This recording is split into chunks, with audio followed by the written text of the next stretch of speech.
Bien le bonjour à toutes et à tous. Voyons maintenant cette nouvelle vidéo, les formes interrogatives, ce qui indique qu'on arrive à la fin de la playlist, comme dans les autres grammaires.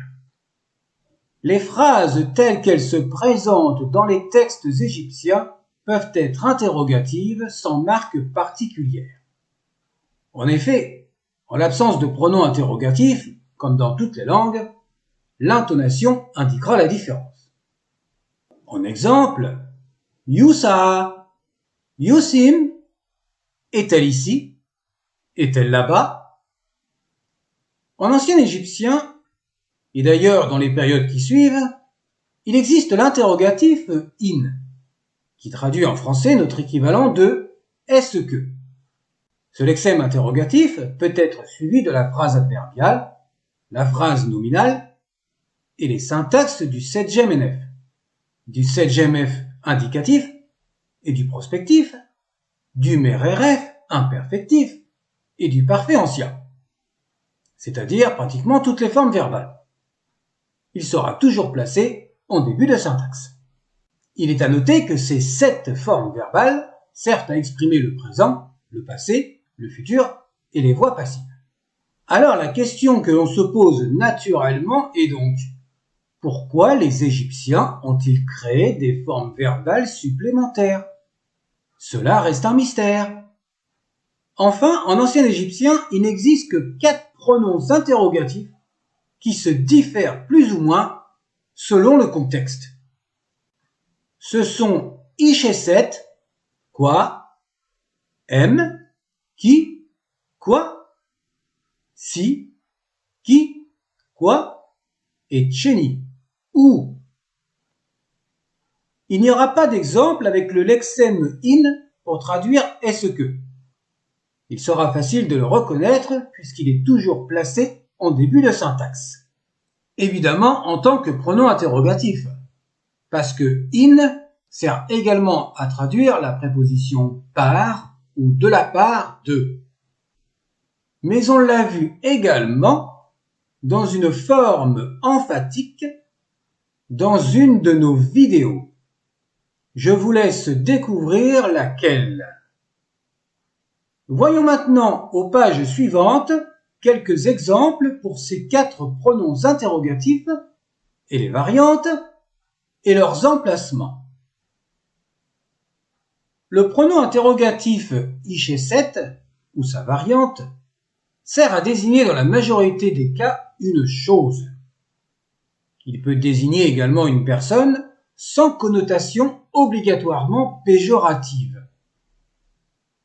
Il est également utilisé avec d'autres prépositions apportant un nouveau pronom interrogatif. Exemple, Icheset pou, qu'est-ce que c'est? Icheset pou Renemesek, qui est ton ami? Littéralement, qu'est-ce que c'est ton ami? Sans valeur négative, obligatoirement. On évitera de traduire par qu'est-ce que c'est que ça, ton ami? La combinaison avec la préposition her plus icheset sert à traduire pourquoi, et il se place en début de syntaxe. Exemple avec une forme septgem F indicatif. Her icheset jaisen her shemaou. Pourquoi traverse-t-il la Haute-Égypte? En combinaison avec la préposition M, cela correspond à qu'est-ce que, et il se place en fin de syntaxe. En irenek emichest, qu'est-ce que tu ne peux pas faire? Pour rappel, la forme en septgem-nef peut traduire l'impossibilité. Avec la préposition mi, elle exprime la notion de comment, de quelle manière. Et c'est également en fin de syntaxe. Sepepsen depeten mi icheset. Comment ont-ils assemblé cette embarcation? Le verbe sepi est à la forme imperfective mereref. Il est possible également de trouver à la place de mi icheset l'abrégé en m icheset, comme dans l'exemple précédent. Le pronom interrogatif si ou ses variantes traduit notre valeur de qui, mais également quel. Si, es, pen, satifi, henai. Qui est cet homme qui attendra avec moi? Quel est cet homme qui attendra avec moi? La forme verbale en ti-fi correspond au prospectif actif. Autre variante sans préciser le sujet, si pou satifi. Qui est-ce qui attendra? Et pour indiquer une chose, nous traduirons par notre pronom relatif quel.